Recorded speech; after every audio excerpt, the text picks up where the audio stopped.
시작 전에 한 가지 공지 말씀 드리겠습니다. 이달에도 우리 국가 기초수급을 받으시는 12분의 암환우님들에게 후원 물품이 보내졌습니다. 전체 나간 물품 대금이 373만 8천원어치고요. 여기에 숲속 고요마을 원장님이 30만원 후원을 해주셨고, 그 외에 우리 많은 암환우님들이 십시일반 후원을 해주셨는데 일일이 다 호명을 못 해드리고 또 원치 않으시는 분들이 많아서 감사의 말씀만 전달드리고요. 제가 받은 상담료와 또 제 나름대로 기부금 11조 정도 되는 돈 합쳐서 200만원 같이 보탰고요. 자수정 광산에서 자수정 비누 또 찜질팩이랑 구충제 보내주시는 분도 계셨고요.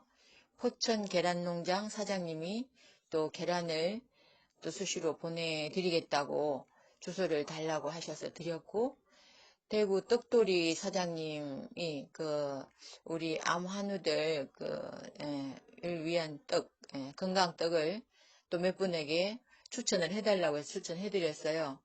떡은 모두에게는 못 드리고 팔이 아파서 밥을 제대로 못해 드시는 분들, 이런 분들 몇 분만 추천을 해드렸습니다. 모두에게 감사드리고 다음 달에도 이 후원 행사는 계속 이어갈 예정입니다. 감사합니다. 안녕하세요.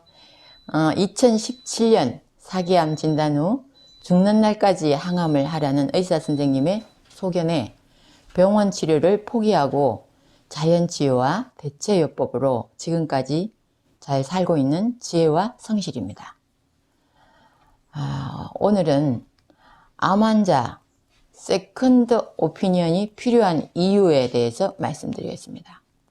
세컨드 오피니언이 뭐냐 하면, 내가 늘 다니고 있는 주치 외에 내가 가서 마음 편하게 상담할 수 있는 다른 의사 선생님, 그런 사람이 한 명 필요하다.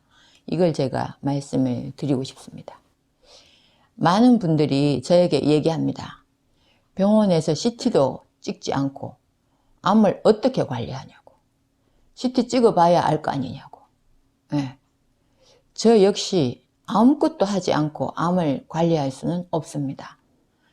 저는 메이저급 병원을 다니지 않으니까 더더욱 저 자신이 신경 쓸 수밖에 없고요. 매달 다니는 의원에서 혈액검사로 종양표지자 검사, 간기능검사, 신장기능검사, 면역기능검사 등을 하고 있고, 또 부수적으로 한의원에서도 도움을 받고 있습니다. 그런데 메이저급 병원에 다니는 분들에게 저는 거기만 다니지 마시고 세컨 오피니언이 꼭 필요하다고 느껴집니다. 세컨 오피니언이라면 지금 받고 있는 병원의 주치 외에 별도로 상담해 줄 수 있는 의사 선생님인데요. 어느 정도 암에 관한 지식이 있는 친절한 의사 선생님을 선택을 해서 궁금한 사항은 질문도 하고 상담도 하면서 어떻게 하면 좋을지 난감할 때나 주치의 무리한 항암 요구를 어떻게 할 것인가 하는 것들을 상담받을 수 있습니다. 제가 아는 분은 서울대병원을 다니면서 저기 가평에 가면 국제병원이 있어요. 거기에 자료를 다 갖고 가서 상담도 하고 통합진료도 받고 있다고 했는데요. 의사 선생님이 정말 친절하고 함께 걱정해주고 연구해주고 그런 덕분에 그 조언을 받고 오히려 주병원과 세컨 오피니언 병원이 바뀔 정도로 신뢰하고 다닌다고 했습니다. 제가 잘 아는 간암 환우가 있었습니다. 그분은 암 발견 당시 9cm였습니다. 굵은 혈관을 감싸고 있는 암덩이 때문에 수술이 불가하다. 죽는 날까지 항암으로 연명치료를 하는 방법밖에 없다는 의사 선생님의 소견을 받았습니다. 그분은 그 말을 듣고 병원 치료를 포기하고 자연치유를 하겠다고 저를 찾아왔습니다. 이것저것 자연치유로 좋아졌다는 것들은 다 하고 있는 모양이었습니다. 제 남편이 그분을 흡선을 다 해줬고 또 커피 관장도 했고 그분은 점점 컨디션이 좋아진다며 자신감이 생기고 있었습니다. 그렇게 6개월이 지났고 얼굴도 엄청 좋아졌습니다. 그래서 제가 그랬어요. 얼굴이 좋아진 거 보면 병원에 가서 지금 검사해도 암이 좀 줄어들지 않았을까 기대가 되네요. 이렇게 얘기를 했어요. 그러던 어느 날 아주 실망했다면서 찾아왔습니다. 병원에서 검사를 해보니까 암덩이가 9cm에서 12cm로 자랐는데 그동안 항암을 하지 않고 뭐 했냐고 의사 선생님이 호통을 치더라는 거예요. 그래서 이분이 간암은 자연치유로 안 되는 거 아닌가 하는 생각을 한다고 했어요. 얼굴은 분명히 좋아졌는데 웬일일까 생각은 했지만 어쩌겠어요. 그러나 그분은 항암은 끝까지 하고 싶지 않았나 봐요. 항암을 하면서 이렇게 죽어가는 주변 사람들을 많이 봤대요. 간암으로.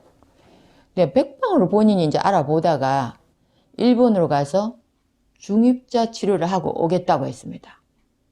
그때 당시 저는 중입자는 돈 많은 들이 하는 치료법이니까 나는 해당 사항도 없구나. 그리고 중입자가 할 수 있는 건 간암하고 췌장암밖에 안 돼요. 이게 안 된다고 했어요. 그래서 뭐 관심도 갖지 않았었죠. 중입자가 얼마나 위험한 치료인지 그런 것도 몰랐습니다. 그런 위험한 개념도 없는 상태에서. 그런데 중입자는 방사능 중에 무거운 성분만을 추출을 해서 암 덩어리 속에 쏘아 넣는 거라고 했습니다. 근데 제가 이 내용을 나중에 확인하고 나서 중입자를 하러 가는 것에 대해 반대하지 않은 것을 후회했습니다.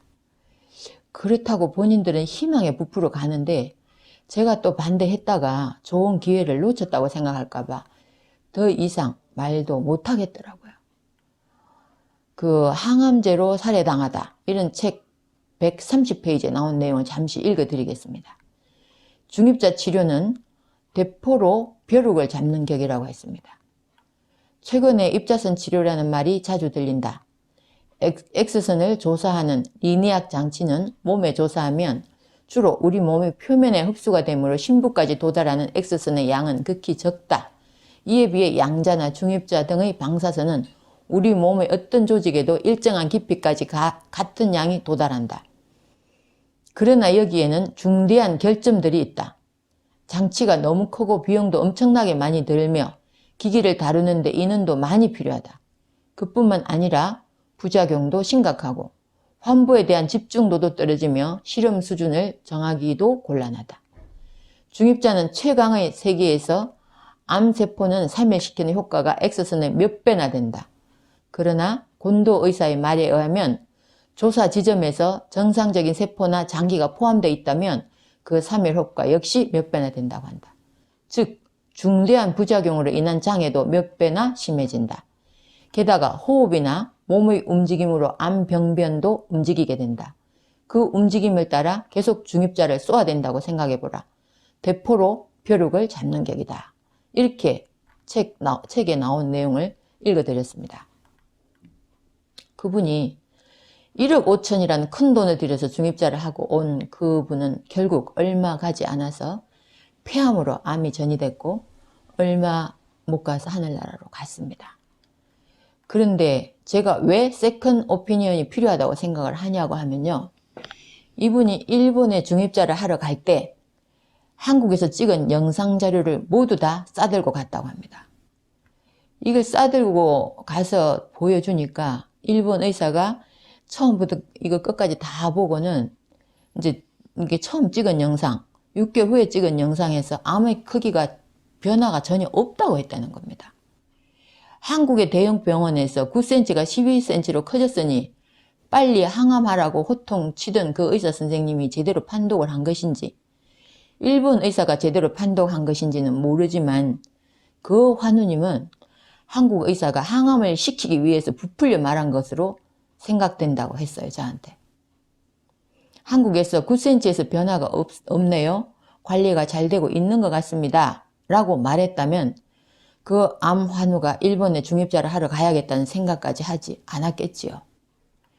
제가 생각할 때 그래서 세컨 오피니언 의사가 있어야 된다는 것입니다. 그리고 메이저급 병원에서는 세세하게 설명도 안 해주고, 어떤 한우님은 그걸 물어보면 그거 알면 뭐 할 거냐고 핀잔을 주기도 한다네요. 이런 것 또한 세컨 오피니언 의사가 있으면 가서 다시 상담하고 최선의 방법이 무엇인지 생각해 볼 수 있겠죠. 그 며칠 전에는 병원 기록지를 다 들고 저한테 상담을 오신 비호지킨 림프종 한우님이 계셨어요. 70대이셨어요.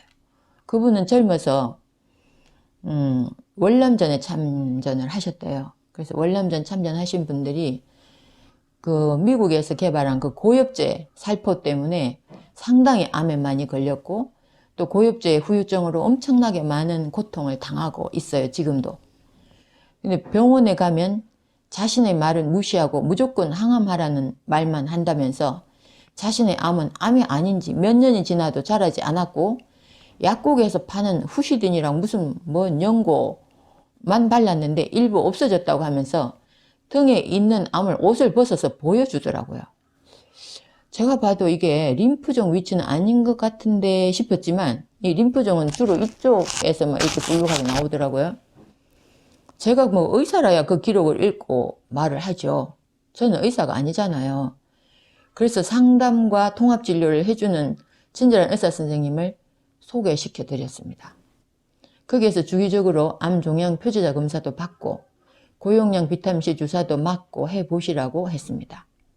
근데 어제도 그분에게 전화가 왔는데 또 메이저급 병원에 갔더니 백혈구 수치가 13만 5천이나 나왔으니 빨리 항암을 하라고 하더라네요. 그래서 이분이 몸의 컨디션도 좋은데 이상해서 동네 병원에 가서 다시 혈액 검사를 했더니 며칠 만에 백혈구 수치가 8천이 나왔다며 극히 정상이라고 양호하다고 했답니다. 그럼 이게 과연 100% 우리가 신뢰할 수 있느냐, 이런 거에도 문제가 있거든요. 그래서 좀 내가 정말 나를 위해 줄 수 있는 이런 세컨 오피니언이 필요하지 않나, 이런 생각이 들고요. 우리나라 의사 선생님들은 비교적 권위의식이 강하고 불친절한 것 같아요. 저는 병원에 다니지 않으니까 환우들의 말만 들어보면 친절하고 믿음 가는 의사 선생님이 드문 것 같습니다. 뭐 어떤 한우님은 의사의 기싸대기 한 대 때려주고 싶었다, 너무 화가 많이 나게 한다는 등의 말을 합니다. 그런데 이런 일들을 의사들에게만 탓을 할 수도 없는 것이, 암 환자들이 메이저급 병원에만 몰려드니까 의사 한 명이 하루에 소화해야 하는 암 환자 숫자가 너무 많은 거 아닌가, 과로에 시달리니 짜증이 나는 거 아닌가 하는 생각을 하게 됩니다. 그렇게 되면 암 환자의 치료 성적은 더욱 나빠지겠죠. 환자가 의사를 신뢰하며 마음 편하게 상담을 받을 수 있어야 하는데, 심리적으로 이미 위축된 상태에서 제대로 된 치료 성적이 나오겠는가 싶거든요. 의사가 하루에 처리해야 할 환자가 너무 많으면 자신의 책임하에 꼭 살려내리는 책임의식을 갖고 일을 하지 않고 환자 한 명 한 명이 처리해야 할 그 일거리에 불과한 것이죠. 불친절하고 자세한 설명이 없다면 꼭 세컨 오피니언 의사를 한 명 만나라고 권해드리고 싶어요. 개인 병원이나 통합병원에서 암에 대해서 좀 지식을 갖고 계시는 좋은 의사 선생님들도 많이 있습니다. 그러니까 그거에 대해서 너무 내가 다니는 병원에서 나를 치료 안 해주면 어떡하지? 그걸 겁을 내지 마시고 그런 병원을 찾아서 상담도 해보시고 어떻게 헤쳐나갈 것인가. 또 CT를 찍었으면 거기 가서 한 번 더 확인해 보시고 지난번 거하고 이번 거하고 어떻게 달라졌는지, 그런 그 지혜가 필요하다면 너무 심각한